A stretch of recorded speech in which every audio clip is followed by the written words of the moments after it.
Hi friends, అందరికీ నమస్కారం. అంజలి కథలకి స్వాగతం. ఈరోజు చందమామ కథ పేరు అర్ధణ బాకీ. ఒక ఊళ్ళో రామయ్య అనే బీదవాడుండేవాడు. ఎలాగైనా డబ్బు సంపాదించి తాను కూడా ఒక వ్యవసాయదారుడై మిగిలిన రైతుల్లాగే సంతకు సామాన్లు తోలుకుపోవాలని రామయ్య ఊబలాటం. కానీ అతను ఎంత ఒళ్ళు విరుచుకున్నా తన భుక్తికే సరిపోకుండా ఉంటూ వచ్చింది. చివరకు రామయ్య ఏదో ఒక విధంగా సంతకు సరుకు తీసుకుపోయి అమ్మాలని నిశ్చయించుకున్నాడు. అతని వద్ద మూటెడు ఉన్ని మాత్రమే ఉన్నది. ఆ కొద్దిపాటి ఉన్నిని ఊళ్ళో ఎవరికి అమ్మినా అమ్మవచ్చు. దానికి ఎంతో డబ్బు రాదు. అలాంటప్పుడు దాన్ని సంతకు తీసుకుపోతే అందరూ నవ్వుతారు. అందుకని రామయ్య ఒకరోజు అడవికి పోయి ఒక గోతంలో పాచి మొక్కలు వేసుకుని ఇంటికి తిరిగి వచ్చాడు. ఆపై పాచి మొక్కలపైన తన వద్ద ఉన్న ఉన్నిని కప్పి గోతం మూటలా కట్టి సంతకు బయలుదేరాడు. ఇలాంటివాడే సోమయ్య అనేవాడొకడు కూడా సంతకి ఒక గోతంతో వచ్చాడు. అతనిది ఇంకొక గ్రామం. అతని గోతంలో 3 వంతులు సరుగుడుకాయలు, వాటిపైన పోకకాయలు ఉన్నాయి. సంతలోకి అడుగు పెట్టడానికి రామయ్యకు గుండె చాలలేదు. అందుచేత రామయ్య సంతకు దూరంగా ఒక చెట్టు క్రింద తన మూటతో సహా కూర్చున్నాడు. సోమయ్య కూడా అక్కడికే చేరుకున్నాడు. ఇద్దరూ ఒకరినొకరు పలకరించుకున్నారు. నువ్వేం తెచ్చావంటే నువ్వేం తెచ్చావని అడుగుకున్నారు. రామయ్య తన గోతంలో నుంచి ఉన్నిని తీసి చూపించి భేషైన సరుకు అన్నాడు. సోమయ్య తన మూటలో నుంచి పోకకాయలు తీసి చూడు, నిమ్మకాయలంత పోకలు అన్నాడు. సంత చాలా హడావుడిగా ఉంది. మన బేరం ఎవరూ లక్ష్య పెట్టరు. మనము సరుకులు మారకం చేసుకుందామా ఏం అన్నాడు సోమయ్య. ఉనికి పోకలు మారకమా అన్నాడు రామయ్య లోపల ఆశపడుతూనే. పోకలైతేనే బంగారం లాంటి సరుకు, అంతగా అయితే ఒక అర్ధణ రొక్కమిస్తాలే అన్నాడు సోమయ్య. రామయ్య అందుకు ఒప్పుకున్నాడు. ఇద్దరు మూటలు మార్చుకున్నారు. వెళ్ళి వస్తా అంటూ సోమయ్య అక్కడి నుంచి బయలుదేరాడు. నా అర్ధణ ఇచ్చి వెళ్ళు అన్నాడు రామయ్య. బాకీ రాసుకో, తర్వాత చెల్లి వేస్తా. నేనెక్కడికి పోనులే, మాది ఫలాని గ్రామం, నా వెంట డబ్బు తేలేదు అన్నాడు సోమయ్య. చేసేది లేక రామయ్య సోమయ్య చేత అర్ధణ బాకీ గురించి ప్రమాణం చేయించుకున్నాడు. ఎవరిళ్లకు వాళ్ళు వెళ్ళారు. తాము మోసపోయినట్లు ఇద్దరికీ తెలిసిపోయింది. కనీసము అర్ధణ బాకీ అయినా వసూలు చేసుకుందామని రామయ్య సోమయ్య ఉండే గ్రామానికి వెళ్ళాడు. సోమయ్య ఆ ఊరి షావుకారి దగ్గర కమతం చేస్తాడు. అతడు రామయ్యను చూస్తూనే, మొత్తానికి నన్ను ముంచావే అన్నాడు కోపంగా. నువ్వు నన్ను ముంచలేదా ఏంటి అన్నాడు రామయ్య. దానికి చెల్లు అన్నాడు సోమయ్య. అదంతా వల్ల కాదు. నాకు అర్ధణ బాకీ ఉన్నావు, ప్రమాణం కూడా చేశావు. అది చెల్లివయ్యి అన్నాడు రామయ్య. నా దగ్గర చిల్లి గవ్వ కూడా లేదు.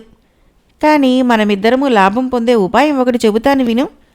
మా షావుకారు ఇంటి వెనక ఒక లోతైన గొయ్యి ఉంది. ఒకసారి షావుకారు ఆ గోతిలోకి నిచ్చెన వేసి దిగుతూ ఉంటే చూశాను. అందులో ఏదో దాచి ఉంటాడు. ఈవేళ రాత్రి మనిద్దరము కలిసి ఆ గోతిలో ఏమున్నది తీసుకొని పంచుకుందాం. సహాయపడతావా అన్నాడు సోమయ్య. రామయ్య కొంచెం ఆలోచించి సరేనన్నాడు. అందులో ఏదన్నా నిధి దొరికితే ఇంత పొలం కొనుక్కుందామని అతడికి ఆశ కలిగింది. ఆ రాత్రి సోమయ్య ఒక గోతము తాటిమోకు తెచ్చాడు. అర్ధరాత్రి వేళ ఇద్దరూ షావుకారి దొడ్లోకి ప్రవేశించారు. రామయ్య మోకు పట్టుకున్నాడు. సోమయ్య గోతంతో సహా మోకు పట్టుకొని గోతిలోకి దిగాడు. అతను ఎంత వెతికినా గోతిలో మట్టి తప్ప ఏమీ కనిపించలేదు. ఈ రామయ్య గడుసుముండా కొడుకు. ఏమీ లేదంటే మోకు గోతిలో పారేసి చక్కపోతాడేమో. అందుచేత యుక్తిగా పైకి వెళ్ళాలి అనుకొని సోమయ్య తాను గోతంలో కూర్చొని గోతాన్ని మోకుకు కట్టి, ఇదిగో ఇక్కడ ఉన్నదంతా గోతంలో కట్టాను, దాన్ని పైకి లాక్కొని మళ్ళీ మోకు లోపలికి వేసి నన్ను కూడా లాగు అని కేకపెట్టాడు. రామయ్య ఉత్సాహంతో గోతాన్ని పైకి లాగాడు. ఈ సోమయ్య నమ్మదగిన మనిషి కాదు. వాడికి ఇందులో ఎందుకు భాగం పెట్టాలి? వాణ్ణి ఆ గోతిలోనే అఘోరించిని అనుకొని రామయ్య మూట వీపుని వేసుకొని తన గ్రామానికి నడవసాగాడు. అందులో సోమయ్య ఉన్న సంగతి రామయ్యకు తెలియదు. కొంత దూరం పోయాక మూట బరువనిపించి రామయ్య దాన్ని దించాడు. వెంటనే సోమయ్య మూట విప్పుకొని బయటికి వచ్చాడు. దుర్మార్గుడా, నన్ను మళ్ళీ మోసం చేశావా అన్నాడు రామయ్య. నీ మంచితనం ఏమైంది? నిధిలో నాకు వంతు లేకుండా అంతా కాజేయాలని చూడలేదా? దానికి దీనికి చెల్లు అన్నాడు సోమయ్య. అదంతా వల్ల కాదు. నాకు అర్ధనా బాకీ ఉన్నావు, ప్రమాణం కూడా చేశావు అన్నాడు రామయ్య. నేను కాదన్నానా? నా దగ్గర ఉన్నప్పుడు వసూలు చేసుకో అన్నాడు సోమయ్య. ఎవరి దారిన వాళ్ళు వెళ్ళిపోయారు. తర్వాత సోమయ్యకు పెళ్ళయింది. పెళ్ళాం కొంత డబ్బు తెచ్చింది. సోమయ్య కమతం మానేసి కొంత పొలం కనుక్కొని వ్యవసాయం ప్రారంభించాడు. అది లాభించింది. ఊరి బయట ఇల్లు వేశాడు. రామయ్య మటుకు ఎప్పటిలాగే ఒళ్ళు విరుచుకొని కష్టించి పొట్ట పోసుకుంటున్నాడు. ఒకనాడు అతనికి సోమయ్య బాకీ ఉన్న అర్ధనా జ్ఞాపకం వచ్చింది. అది వసూలు చేసుకోవటానికి సోమయ్య ఉండే గ్రామానికి బయలుదేరాడు రామయ్య. సోమయ్య తన ఇంటి పంచలో కూర్చొని ఉండగా రామయ్య వస్తూ ఉండటం కనబడింది. వెంటనే అతను లోపలికి వెళ్ళి భార్యతో, ఒసే, బాకీదారు రామయ్య వస్తున్నాడు. నేను చచ్చిపోయినట్లు పడుకుంటాను. నువ్వు నా మీద పడి ఏడుస్తూ ఉండు. సాయంకాలం దాకా ఏడ్చావంటే ఈ రామయ్య గాడి పీడ శాశ్వతంగా వదిలిపోతుంది అన్నాడు. సోమయ్య భార్య అలాగే చేసింది. రామయ్య వచ్చి అంతా చూశాడు. ఇంకా సోమయ్య నీ బాకీ ఏం చెల్లిస్తాడు నాయనా? సోమయ్యకు అన్ని రుణాలు తీరిపోయాయి అంటూ సోమయ్య భార్య రాగాలు పెట్టింది. అయ్యో, సోమయ్య నాకు దీర్ఘ స్నేహితుడు. అతనికి ఉత్తరక్రియలు చేయించి మరీ వెళ్తాను. మేమిద్దరము కలిసి చేసిన వ్యవహారాలు బోలెడున్నాయి అన్నాడు రామయ్య. ఆయన ఇంటి బయట నిలబడి దారిపోయే వాళ్ళ ద్వారా శవవాహకుల కోసం కబురు చేశాడు. వాళ్ళు వచ్చారు. నా బంధువులంతా వచ్చిందాకా శవాన్ని శ్మశానానికి తీసుకుపోవడానికి వీల్లేదు అన్నది సోమయ్య భార్య. సూర్యాస్తమయమైంది. రామయ్య వెళ్ళిపోలేదు. ఇరుగు పొరుగు ఇళ్లవాళ్ళు వచ్చి భోజనం చేయటానికి లేదు. అందుచేత వెంటనే శవాన్ని పాడుబడిన గుడిలోకి చేర్చండి అన్నారు. శవజాగారం ఎవరు చేస్తారు? నేను ఈ శవంతో ఒంటిగా ఆ పాడుపడ్డ ఆలయంలో తెల్లవార్లు ఉండలేను అన్నది సోమయ్య భార్య. అందుకు నేనున్నానుగా, నా దీర్ఘమిత్రుడి శవాన్ని రాత్రల్లా నేనే చూసుకుంటాను అన్నాడు రామయ్య. సోమయ్య భార్య రహస్యంగా భర్తతో, ఇప్పుడేం చెయ్యాలి అన్నది. గుడికి తీసుకుపోని, భయం లేదులే అన్నాడు సోమయ్య. అతన్ని శవవాహకులు గుడిలో చేర్చి వెళ్ళిపోయారు. రామయ్య శవజాగారం చేయటం ప్రారంభించాడు. అర్ధరాత్రి అయింది. గుడి బయట మనుషుల సందడి అయింది.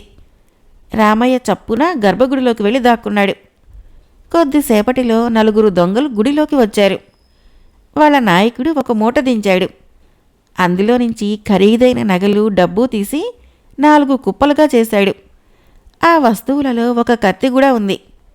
దీన్నెవరు తీసుకుంటారు అని దొంగల నాయకుడు అడిగాడు. దొంగలు, అది పనికిమాలిన కత్తి అన్నారు. కాదు, ఇది భేషైన కత్తి. కావలిస్తే ఒక వేటున ఈ శవాన్ని 2గా తెగేసి చూపుతాను అంటూ దొంగల నాయకుడు కత్తి తీసుకొని సోమయ్యను సమీపించాడు. వెంటనే సోమయ్య లేచి నిలబడి, ఏ భూతాలు, మీరంతా ఎక్కడ చచ్చారు అని అరిచాడు. మంత్రం వేసినట్టుగా దొంగలంతా మాయమైపోయారు. ఈ సంగతి తెలుసుకొని రామయ్య యువతలికి వచ్చాడు. చూశావా, మన పంట పండింది. ఇదంతా పంచుకుందాం పట్టు అన్నాడు సోమయ్య. దొంగలు దోచిన సొమ్మంతా పంచుకోవటం పూర్తయింది. అంతా బాగానే ఉంది. నా అర్ధనా మాటేమిటి అన్నాడు రామయ్య. ఇద్దరూ తగాదా పడసాగారు. ఈ లోపల దొంగలు చాలా దూరం పారిపోయి ఒకచోట ఆగారు. దొంగల నాయకుడు తన అనుచరులతో, మనం ఇవాళ చాలా నామర్థ పని చేశాం. మహా యోధులకు కూడా భయపడని మనము దడుచుకొని అంత సొమ్ము వదిలేసి వచ్చేశాం. మనలో గుండె ధైర్యం గలవాడెవడైనా వెళ్ళి ఆ గుడిలో ఏం జరుగుతున్నది చూసి వస్తే బాగుంటుంది అన్నాడు. మిగిలిన 3 దొంగలు మేమెళ్ళమంటే మేమెళ్ళమన్నారు. దొంగల నాయకుడికి తప్పింది కాదు. అతను గుండెలు అరచేత పట్టుకొని పాడుబడిన గుడిని సమీపించి బయటి నుంచి ఆలకించసాగాడు. లోపల రామయ్య, సోమయ్యలిద్దరూ గుడి మారు మోగేటట్టు అరుస్తున్నారు. నా అర్ధనా ఏమైనట్లు అంటున్నాడు రామయ్య. నీ అర్ధనా నీకు ముట్టింది పో అంటున్నాడు సోమయ్య. ఈ మాటలు వినగానే దొంగల నాయకుడికి ముచ్చెమటలు పోశాయి. అతను మిగిలిన దొంగల వద్దకు వెళ్ళి, ఓయమ్మో, ఆ గుడిలో ఎన్ని భూతాలున్నాయో మనం ఊహించలేం. మనం దోచిన సొమ్మంతా పంచితే ఒక్కొక్క భూతానికి అర్ధణా వచ్చింది. అది కూడా అన్ని భూతాలకు సరిగ్గా అందలేదు. ఇవాళ మనం లేచిన వేళ మంచిది, పోదాం పదండి, బతుకుంటే బలుసాకు తినవచ్చు అన్నాడు. దొంగలు వెళ్ళిపోయారు. చివరకు రామయ్య సోమయ్య రాజీపడ్డారు. తన అర్ధణా కింద రామయ్య దొంగల కత్తి తీసుకున్నాడు. తర్వాత రామయ్య తన వంతు ధనంతో ఇంటికి తిరిగి వచ్చి పొలం కొనుక్కొని పెళ్లాడి రైతు జీవితం గడపసాగాడు. సంతకు సరుకులు తోలుకుపోవాలన్న అతడి కోరిక ఈ విధంగా నెరవేరింది. మరొక కథ చెప్పుకుందాం. ఈ కథ పేరు సద్బుద్ధి మాత్ర. రచించిన వారు వసుంధర గారు. చతురుడు, విదురుడు, ప్రవరుడు అన్నదమ్ములు. తండ్రి పోయాక లంకంత కొంపను 3 వాటాలుగా విభజించుకొని ఎవరి మానాన వాళ్ళు కాలం గడుపుతున్నారు. కానీ ఎంతకాలం గడిచినా ముగ్గురి జీవితం ఎదుగు బొదుగు లేకుండా గొర్రెతోక బెత్తెడు అన్నట్లుగా ఉంటున్నది. ఒక రోజున ఒక బైరాగి ఒకడు ఆ ఇంటి ముందు నిలబడి భిక్షాందేహి అని కేక వేశాడు. ఆ సమయంలో అన్నదమ్ములు ముగ్గురు పొరుగుళ్ళకి వెళ్లారు. తోడికోడలు ముగ్గురు ఒక చోట చేరి కబుర్లు చెప్పుకుంటూ బైరాగి కేక విని, ఎవడో కొత్త బిచ్చగాడిలా ఉన్నాడు, లేకుంటే ఈ ఇంటి ముందు నిలబడి బిచ్చం కావాలంటాడా అని అనుకున్నారు. అంతలో బైరాగి మళ్ళీ భిక్షాందేహి అని కేక వేశాడు. తోడికోడళ్ళు ముగ్గురు ఇంట్లో నుంచి బయటికి వచ్చి బైరాగిని చూసి, ఈ ఇల్లెవరిదో తెలీదా, ఇక్కడ నీకు బిచ్చం దొరకదు అన్నారు. బైరాగి చెలించకుండా, నేనెవరో తెలియక మీరిట్లా మాట్లాడుతున్నారు. నేనందరి ఇళ్లలోనూ భిక్ష స్వీకరించను. ఈరోజు మీ అదృష్టం బాగుంది, మీ భిక్ష స్వీకరించడానికి వచ్చాను. నాకు భిక్ష వేస్తే మీకు మేలు జరుగుతుంది అన్నాడు. వీడెవడో ఘరానా బిచ్చగాడని తోడికోళ్ళళ్ళు ముగ్గురు అనుకున్నా, అయినా ఏ పుట్టలో ఏ పాముందోనని అనుమానించి, నీలాగా చాలామంది బిచ్చగాళమంటుంటారు, మరి మేలంటే ఏం జరుగుతుందో చెప్పు అన్నారు. మీ ఇంటి పెరట్లో నిధి దొరికే ఉపాయం చెబుతాను అన్నాడు బైరాగి. నిధి అనగానే తోడికోళ్ళలు ముగ్గురికి ఆశ పుట్టింది. బైరాగికి భిక్షం వేయడానికి వాళ్ళు ముగ్గురు పోటీపడ్డారు. బైరాగి వారి విషయం తెలుసుకొని, ఈ ఇల్లు అన్నదమ్ములు కాబట్టి మీ ముగ్గురు ఒకటే. ఒకరింట అన్నం వండండి, రెండో ఇంట పచ్చడి కూర చేయండి, మూడో ఇంట పులుసు మజ్జిగ సిద్ధం చేయండి. మీ ముగ్గురు కలిసి నాకు కడుపు నిండా అన్నం పెట్టండి. నేను అటు తర్వాత మీకు నిధి దొరికే ఉపాయం చెబుతాను అన్నాడు నమ్మకంగా. నిధి ఎవరింట్లో దొరుకుతుంది అని అడిగారు తోడికోడళ్ళు ఆతృతగా. ముగ్గురికి 3 ఇళ్లలో విడివిడిగా నిధి లభిస్తుంది అన్నాడు బైరాగి. కోడళ్ళు ముగ్గురు ఆ పూట బైరాగికి కడుపు నిండా తిండి పెట్టారు. బైరాగి బ్రేవుమని తేంచి, చాలా సంతోషం, మీ భర్తలు ఊరి నుంచి తిరిగి రాగానే సాటి మనిషికి సాయపడే విధంగా మంచి పని చేయమని చెప్పండి. ముగ్గురు ఆ విధంగా 3 మంచి పనులు చేశాక ఎవరి వాటాలో వారు పెరట్లో తోచిన చోట తవ్వితే నిధి బయటపడుతుంది. నేనింకా 3 రోజులు ఈ ఊళ్ళోనే ఉంటాను, కాబట్టి నేను చెప్పినట్టుగా జరగకపోతే వచ్చి నన్ను అడగండి అన్నాడు. ఈ మాటలకి తోడికోడళ్ల ముఖాలు వాడిపోయాయి. వాళ్ళు దిగులు పడిపోవటం గమనించిన బైరాగి ఆశ్చర్యపడి కారణమేంటని అడిగాడు. అన్నదమ్ములు ముగ్గురు ఒక్కలాంటి వారే, పరోపకార బుద్ధి బొత్తిగా లేదు. వాళ్ళ చేత నువ్వు చెప్పిన విధంగా మంచి పని చేయించటం అసాధ్యం. అసలు నీకిలా భోజనం పెట్టిన విషయం తెలిసిందంటేనే వాళ్ళు మండిపడతారు. వాళ్ళూళ్ళో లేరు కదా అని మేమీ సాహసం చేశాము అన్నది పెద్ద కోడలు. బైరాగి క్షణం పాటు ఆలోచించి, నా వద్ద సద్బుద్ధి మాత్రలు 3 ఉన్నాయి. మీ ముగ్గురికి తలా ఒకటి ఇస్తాను. ఆ మాత్రలను రాత్రి పడుకోబోయే ముందు మంచినీళ్ళలో కరిగించి మీ భర్తలకు ఇవ్వండి. తెల్లవారి నిద్ర లేచేసరికి వారిలో సద్బుద్ధి పుడుతుంది.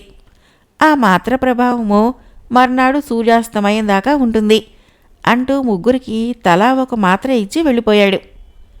రాత్రికి భర్తలు ఊరి నుంచి తిరిగి రాగానే తోడికోడళ్ళు ముగ్గురు బైరాగి చెప్పిన విధంగా వాళ్లకు మంచినీళ్ళలో కలిపిన మాత్రలను ఇచ్చారు.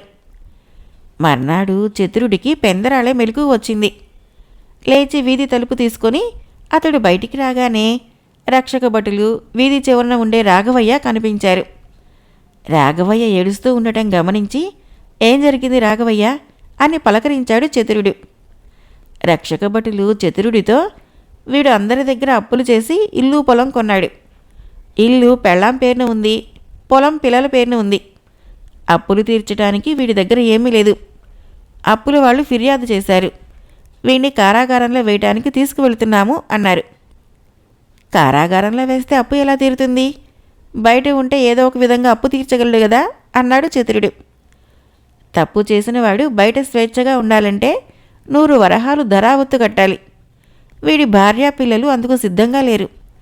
ధరావత్తు కట్టడానికి వీడి దగ్గర డబ్బు లేదు. అందువల్ల కారాగారంలో వేయడానికి తీసుకుపోతున్నాము అన్నారు రక్షక భటులు. వెంటనే చతురుడు, అయ్యో, 100 వరహాల కోసం అన్యాయంగా సాటి మనిషిని కారాగారం పాలు చేస్తారా? ముందు రాఘవయ్యని విడిచిపెట్టండి, నేను ఆ డబ్బు ఇస్తాను అంటూ లోపలికి వెళ్ళి 100 వరహాలు తెచ్చి రక్షక భటులకిచ్చి, నా ఇంట్లో ఎన్నడూ ఇంత డబ్బుండదు. ఎడ్ల జత కొందామని ఎంతో కాలంగా కూడబెడితే ఇది పోగైంది. నేను సంతకు వెళ్తే బేరం కుదరలేదు. అంతా రాఘవయ్య అదృష్టం అన్నాడు. రక్షక భటులు రాఘవయ్యను విడిచిపెట్టి వెళ్ళిపోయారు. తర్వాత చతురుడు రాఘవయ్యను, అతడి భార్యాబిడ్డల్ని, అప్పుల వాళ్ళని ఒకచోట చేర్చి హితబోధ చేశాడు. రాఘవయ్య భార్యాబిడ్డలు తాము చేసిన దానికి సిగ్గుపడి అప్పుల వాళ్ల బాకీలు తాము తీర్చగలమని హామీ పత్రాలు రాసివ్వటమే కాక రాఘవయ్య కోసం ధరావత్తుగా కట్టిన 100 వరహాలని చతురుడికి తిరిగి ఇచ్చేశారు. అప్పుల వాళ్ళు తృప్తిపడి వెళ్ళిపోయారు. అప్పుడు రాఘవయ్య భార్య చతురుడితో, అయ్యా, తమకు నా భర్తకు ఎన్నో ఏళ్లుగా విరోధముంది. అందులో తప్పు నా భర్తదే అని నాకు తెలుసు. అలాంటి నా భర్త కోసము తమరింత సాయం చేశారు. తమరెంతో మంచివారు. అయితే భర్త కారాగారం పాలైతూ ఉంటే చూస్తూ ఊరుకున్నామని మమ్మల్ని గురించి తమరు తప్పుగా భావించవద్దు. కానీ నిజం తెలుసుకోండి, తను కారాగారం పాలైనా సరే అప్పుల వాళ్ల బాకీలు తీర్చరాదని నా భర్త ఒట్టు పెట్టాడు. అందుకే అలా చేశాం. శత్రువుకైనా సాయపడే తమరి మంచితనము ఇప్పుడు నా భర్తలో కూడా మార్పు తెచ్చి ఆయన అనుమతించడంతో మేము మారిపోయాం. తమకు శ్రమ ఇచ్చినందుకు మన్నించగలరు అన్నది. రాఘవయ్య కూడా తన పాత తప్పులు మర్చిపోయి ఇక మీదట స్నేహంగా ఉందామని చతురుడితో అన్నాడు. చతురుడు సంతోషంగా ఇంటికి వెళ్ళాడు. ఆ రోజు విదురుడికి ఇతరులకు సాయపడే అవకాశం వచ్చింది. 3 అన్నదమ్ముల్లో అతడు బలశాలి. ఎదిరింట్లో బావి తవ్వుతూ ఉంటే పెద్ద రాయి అడ్డం వచ్చిందట. ఆ రాతిని ఎంత కొట్టినా పగలటం లేదట. 5గురి బలం కలిసిన సమ్మెటిపోటు ఒకటి పడితే రాయి పగలవచ్చునని కొందరంటున్నారు. ఆ మాట విదురుడు విన్నాడు. అయితే అతడు ఉన్న పళంగా పొరుగురు వెళ్ళవలసి ఉన్నది. అతడి వద్ద కొబ్బరికాయలున్నాయి. వాటికి మంచి ధర ఇస్తానని ఒక ఆసామి అన్నాడు. వెంటనే వెళ్ళి కాయలు అందజేయకపోతే ఆ బేరం పోతుంది. అందువలన 50 నుంచి 100 వరహాల దాకా నష్టం ఉంటుంది. ఇప్పుడు ఎదిరింట్లో సమస్య వేరు. మొత్తం 4 పనివాళ్లు 2 రోజుల నుంచి ఆ బావిని తవ్వుతున్నారు. ఈ రోజుతో ఆ పని ఆగిపోయింది. వాళ్ళు ఆ పని ఆపి వెళ్ళిపోతే బావి తిరిగి పూడుకుపోతుంది. అంతవరకు పెట్టిన ఖర్చు వృధా అవుతుందని ఆ ఇంటి యజమాని దిగులుగా ఉన్నాడు. విషయం తెలియగానే విదురుడు అక్కడికి వెళ్ళాడు. అతడు సమ్మెటతో బలంగా 4 దెబ్బలు వేయగానే రాయి బద్దలైపోయింది. ఆ వెంటనే బావిలో నీరు చిమ్మింది. ఆ తర్వాత విదురుడు కొబ్బరికాయలు తీసుకొని పొరుగురు వెళ్ళాడు. మంచి లాభానికి కాయలమ్ముకోగలిగాడు. ప్రవరుడికి ఇంకో రకం అవకాశం వచ్చింది. ఊళ్ళో కాయకష్టం చేసి బతికే వీరప్పను పాము కరిచింది. గ్రామ వైద్యుడేదో మందిచ్చి వీడి ప్రాణం పోకుండా ఈ మందు కాపాడుతుంది. 1 రోజులోగా వీడి చేత ఉరగ గంధ లేహ్యం తినిపించాలి. లేకుంటే వీడి కాళ్ళు 2 చచ్చుబడిపోతాయి. ఒకసారి కాళ్ళు చచ్చుబడిపోతే వీడికి నయం చేయటం అసాధ్యము అన్నాడు. ఉరగగంధ లేహ్యము పట్నంలో ప్రమోదుడు అనే వైద్యుడి వద్ద మాత్రమే ఉన్నది. మామూలుగా పట్నం వెళ్ళి రావాలంటే రోజుకు పైగా పడుతుంది. ఈలోగా జరగవలసిన ప్రమాదం జరిగిపోతుంది. ఆ ఊరి గ్రామాధికారి వద్ద మేలుజాతి గుర్రమున్నది. దానిపై స్వారీ చేయగల రాజభటుడు సెలవు పెట్టి అత్తవారింటికి వెళ్ళాడు. గుర్రపు స్వారీ చేస్తూ పట్నం వెళ్ళగలవాడు ఆ ఊరు మొత్తానికి ప్రవరుడొక్కడే. అయితే మాసం రోజుల క్రితము ప్రవరుడికి భరించరాని కడుపు నొప్పి వచ్చి తగ్గింది. అప్పుడు వైద్యుడు అతన్ని 1 ఏడాది పాటు వేగంగా నడవవద్దని, పరుగులు చేయవద్దని, గుర్రపు స్వారీ మానుకోమని హెచ్చరించాడు. వీరప్ప ప్రాణం రక్షించడం కోసము ప్రవరుడు వాడిని గుర్రం మీద వేసుకొని పట్నం చేరి ప్రమోదుడి వద్దకు వెళ్ళాడు. ఆయన వీరప్పకు ఉరగగంధ లేహ్యం ఇవ్వటమే కాక పరోపకారానికై సొంత ఆరోగ్యాన్ని కూడా లెక్క చేయని ప్రవరుడి పరోపకార బుద్ధిని మెచ్చుకొని కాయకల్పమనే మందును అతడి చేత తినిపించాడు. ఆ తర్వాత నుంచి అతడు రోజంతా గుర్రపు స్వారీ చేసినా ఎలాంటి హాని కలగదట. ఆ విధంగా పట్నం నుంచి వీరప్పను క్షేమంగా తీసుకువచ్చిన ప్రవరుణ్ణి ఊళ్ళో అందరూ మెచ్చుకున్నారు. తమ తమ భర్తలు సత్కార్యాలు చేసినందుకు ముగ్గురు తోడికోడళ్ళు ఎంతో సంతోషించారు.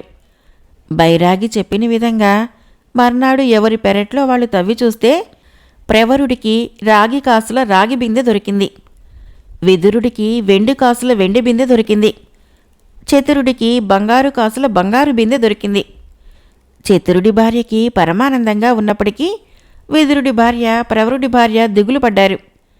వాళ్ళు బైరాగిని వెతుక్కుంటూ బయలుదేరారు. ఒకచోట వాళ్ళకి బైరాగి కనిపించి తానే ముందుగా వాళ్లను పలకరించాడు. ప్రవరుడి భార్య జరిగిందంతా చెప్పి ముగ్గురు మంచి పనులు చేశారు. ముగ్గురికి నీ మాత్ర వలనే సద్బుద్ధి కలిగింది. అలాంటప్పుడు ఫలితం మాత్రము ముగ్గురికి వేర్వేరుగా ఎందుకుండాలి అన్నది ఏడుపు గొంతుతో. నా మాత్ర తాత్కాలికంగా సద్బుద్ధినిస్తుంది. ఆ తర్వాత ఫలితం మాత్రము వారి వారి బుద్ధుల్ని బట్టి ఉంటుంది అన్నాడు బైరాగి. అన్నదమ్ములు ముగ్గురు బుద్ధులు ఒకలాంటివే అన్నది విదురుడి భార్య. కాదు అన్నాడు బైరాగి. ప్రవరుడు ఒక మంచి పని చేసి ఒక మనిషి ప్రాణం నిలిపాడు. కానీ నా మాత్ర ప్రభావం అయిపోగానే తను చేసిన మంచి పనికి విచారపడి మళ్ళీ ఏనాడు అలా చేయకూడదనుకున్నాడు. అందుకే అతడి శ్రమకు తగ్గ ఫలితం మాత్రం లభించింది. విదురుడు మంచి పని చేశాక అస్తమానం ఇలా సమయం వృధా చేయకూడదని అప్పుడప్పుడు మాత్రం మంచి పనులు చేస్తూ ఉండాలని అనుకున్నాడు. అతడికి కాస్త ఎక్కువ ఫలితం లభించింది. చతురుడికి తను చేసిన మంచి పని ఎంత సంతోషం కలిగించిందంటే ఇక మీదట ఇలాగే మంచి పనులు చేస్తూ ఉండాలనుకున్నాడు.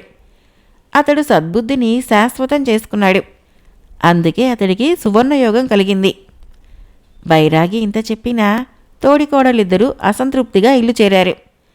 ఎవరి వాటాలోకి వాళ్ళు వెళ్ళగానే విదురుడు ప్రవరుడు తమ తమ భార్యలకు బంగారు కాసులు చూపించాడు. ఆ ఇంట్లో ఎవరికేం దొరికినా అంతా సమంగా పంచుకోవాలన్నాడట చతురుడు.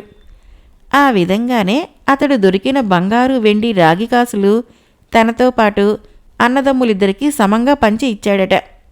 సద్బుద్ధిని శాశ్వతం చేసుకున్నవాడు చతురుడే అన్న బైరాగి మాట రుజువవటమే కాదు, సద్బుద్ధి ఉన్నవాడికే బంగారం ఎందుకు దొరకాలో కూడా విదురుడి ప్రవరుడి భార్యలకు తెలిసి వచ్చింది. మరొక చిన్న కథ పేరు సుల్తాను ప్రశ్నలు. రచించిన వారు ఎస్ రవిచంద్ర ప్రసాద్ గారు. ఒకానొక సుల్తాను హుస్సేన్ అనే మిత్రుడితో కలిసి అడవి మార్గం గుండా వెళుతున్నాడు. వాళ్ళ ముందు కొంత దూరంలో మరొక మనిషి నడుస్తున్నాడు. సుల్తాను మిత్రుడితో, హుస్సేన్, అదిగో ఆ వెళుతున్న మనుషుని గురించిన వివరాలేమైనా చెప్పగలవా అని అడిగాడు ఉత్సాహంగా. హుస్సేను వెళుతున్న బాటసారిని కొంతసేపు పరిశీలనగా చూసి, ప్రభు, అతడొక వడ్రంగి అయి ఉంటాడు అన్నాడు. మరి అతడి పేరేంటో చెప్పగలవా అని అడిగాడు సుల్తాను. బహుశా అతడి పేరు కూడా హుస్సేన్ అయి ఉండవచ్చు ప్రభు అన్నాడు మిత్రుడు. అంటే లోగడే ఆ మనిషి నీకు తెలుసునన్నమాట, అంతేనా అన్నాడు సుల్తాను. లేదు ప్రభు, అతన్ని నేనిప్పుడే చూస్తున్నాను అన్నాడు మిత్రుడు. మరి అతని పేరెలా చెప్పగలిగావు అని అడిగాడు సుల్తాను ఆశ్చర్యంతో. తమరు నన్ను పేరు పెట్టి పిలిచినప్పుడు ఆ బాటసారి ఇటుకేసి తల తిప్పి చూడటం నేను గమనించాను. అందువలన అతని పేరు కూడా నా పేరే అయి ఉంటుందని ఊహించాను అన్నాడు మిత్రుడు. శభాష్, నీ సమాధానము యుక్తియుక్తంగానే ఉన్నది. మరి అతడు వడ్రంగి అని ఎలా చెప్పగలిగావు అని అడిగాడు సుల్తాను. ప్రభు, అతడు నడుస్తూ ఉన్నప్పుడు పళ్ళు పువ్వులు నిండిన చెట్లకేసి చూడకుండా బోదెలు లావుగా ఉన్న ఎత్తైన చెట్లకేసి, అంటే కలపకు పనికి వచ్చే చెట్లకేసి మాత్రమే చూస్తూ వెళ్ళటం గమనించాను. అందువలన అతడి వృత్తి వడ్రంగం అయి ఉంటుందని ఊహించాను అని సమాధానమిచ్చాడు మిత్రుడు. ఆహా, చాలా గొప్ప పరిశీలన. నువ్వు మహామేధావివి. నీ మేధా సంపత్తిని పరిశీలనా శక్తిని పరీక్షించడానికి మరొక ప్రశ్న. ఆ వెళుతూ ఉన్న వ్యక్తి కొంతసేపటికి ముందు ఏం భుజించాడో చెప్పగలవా అని అడిగాడు సుల్తాను. బాటసారిని కొంతసేపు పరిశీలనగా చూసిన తర్వాత మిత్రుడు, కొంతసేపటి క్రితము అతడు తేనె గాని మరేదో తియ్యటి ఫలహారాన్ని గాని భుజించి ఉంటాడు ప్రభు అన్నాడు. అలాగా, ఆ విషయం అతన్ని అడుగుదాం అంటూ సుల్తాను చప్పట్లు చరిచి బాటసారిని దగ్గరకు పిలిచాడు. అతడు సమీపించగానే సుల్తాను తన మిత్రుణ్ణి చూపి, ఇతన్ని నువ్వు ఎరుగుదువా అని అడిగాడు. ఎరగను అన్నాడు బాటసారి. మిత్రమా, ఇప్పుడు నేను 3 ప్రశ్నలు అడుగుతాను. దాపరికం లేకుండా సమాధానాలు చెప్పగలవా అని అడిగాడు సుల్తాను. చిత్తం, అలాగే చెబుతాను అన్నాడు బాటసారి. నీ పేరేమిటి? నీ వృత్తి ఏమిటి? కొంతసేపు క్రితం నువ్వేం భుజించావు అని అడిగాడు సుల్తాను. నా పేరు హుస్సేన్. నేనొక వడ్రంగిని. అరగంట క్రితము స్వచ్ఛమైన తేనె తాగాను అన్నాడు బాటసారి. నీ సమాధానాలకు నేను చాలా సంతోషించాను అంటూ సుల్తాను తన చేతికున్న బంగారు కడియం తీసి బాటసారికి అందించాడు. బాటసారి దానిని తీసుకుని పరమానందంగా అక్కడి నుంచి వెళ్ళిపోయాడు. ఆ తర్వాత సుల్తాను మిత్రుడి కేసి తిరిగి, అతడు తేనె తాగాడని ఎలా గ్రహించావు అని అడిగాడు ఆశ్చర్యంగా. అతడు మాటిమాటికి పెదవుల్ని చేత్తో తుడుచుకోవటమో, నోటి దగ్గరికి వాలుతూ ఉన్న తేనెటీగలను చేత్తో తరుముతూ ఉండటం చూశాను. కాబట్టి ఏదో తీపి పదార్థం తిని ఉంటాడని ఊహించాను. ఈ ప్రాంతంలో తేనె పుష్కలంగా లభించటం వలన అతడు తేనె తాగి ఉంటాడని గ్రహించాను అన్నాడు హుస్సేన్. మిత్రమా, నీ పరిశీలనా శక్తి అద్భుతం. నీ మేధాశక్తి మహా అద్భుతం అంటూ సుల్తాను మిత్రుణ్ణి ఆనందంతో కౌగలించుకున్నాడు. కథ అయిపోయింది.